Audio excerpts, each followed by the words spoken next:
کہا پھر تم پکا کر کے کیوں لائے؟ کہا کہ اچھا بھی ہوتا ہے اور برا بھی ہوتا ہے۔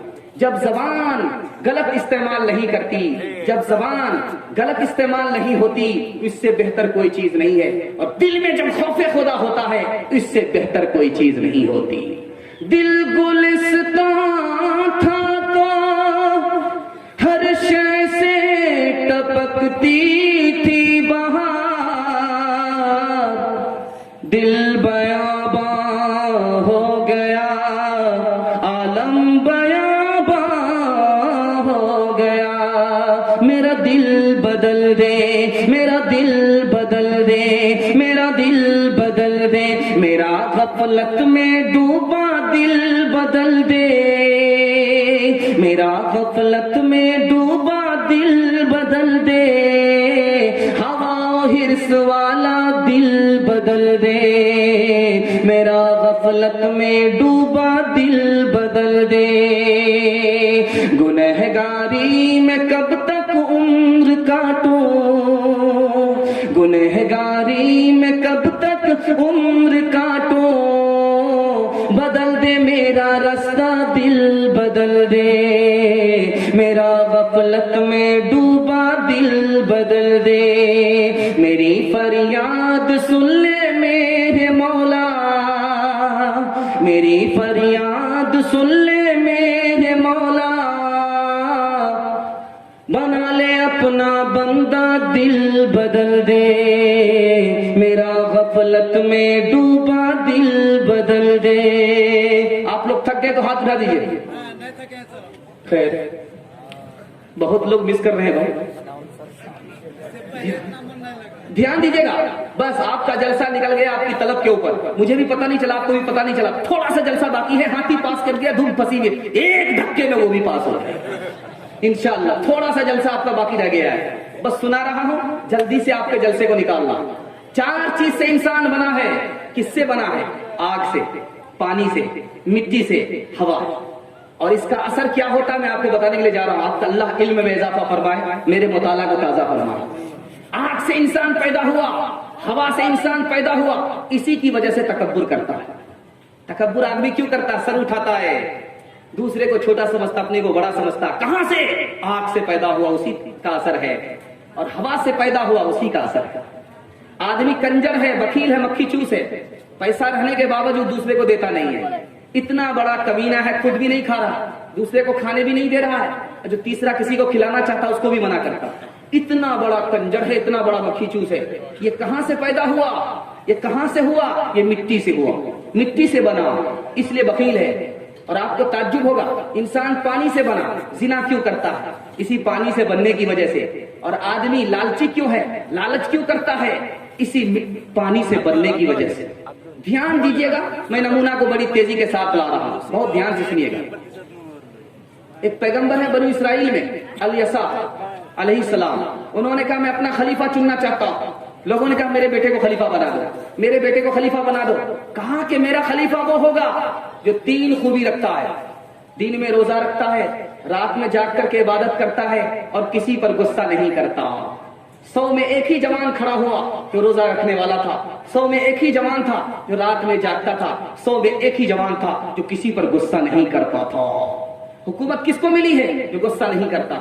ہمارے جوان انشاءاللہ غصے کو پی جائیں گے، سب سے بڑا پہلوان، سب سے بڑا خلیفہ۔ تیسری مثال لا رہا ہوں، اس کو بہت دھیان سے سنیے گا۔ موسیٰ علیہ السلام نے اللہ میاں سے کہا، اے میرے پروردگار، کون سی امت کے بارے میں آپ کہہ رہے تھے؟ ایک امت ہوگی گناہ چھوڑے گی، دوسرے کو گناہ چھوڑنے کے لیے کہے گی، ایک امت ہوگی نیکی کرے گی، دوسرے کو نیکی کرنے کے لیے کہے گی۔ کہا کون امت ہوگی؟ اللہ نے کہا قرآن پر عمل کرے گی، قرآن کو سینے سے لگائے گی، قرآن کا نور ان کے سینے میں ہوگا۔ کہا کون سی امت ہوگی؟ تو کہا کہ سب سے بعد میں آئے گی اور سب سے پہلے جنت جائے گی۔ کہا کون سی امت ہوگی؟ جو کہا کہ ساری کتاب پر ایمان لائے گی اور گمراہ لوگوں سے قتال کرے گی، جنگ کرے گی۔ کہا کون سی امت ہوگی؟ جو اپنا مال نکالے گی، غریبوں میں بانٹے گی۔ کہا کون سی امت ہوگی؟ جو نیکی کا صرف ارادہ کرے گی، نیکی مل جائے گی، اور عمل کرے گی تو 10 سے لے کر کے 700 گنا ان کو نیکی ثواب ملے گا۔ کہا کون سی امت ہوگی؟ کہا جو شفاعت کرے گی ان کی شفاعت قبول ہوگی۔ تو موسیٰ علیہ السلام نے کہا کہ وہ کون سی امت ہوگی؟ کہا کہ محمد صلی اللہ علیہ وسلم کی امت ہوگی۔ موسیٰ علیہ السلام نے نبی ہو کر کے کہا، اے میرے پروردگار، مجھے اس نبی کا امتی بنا دے۔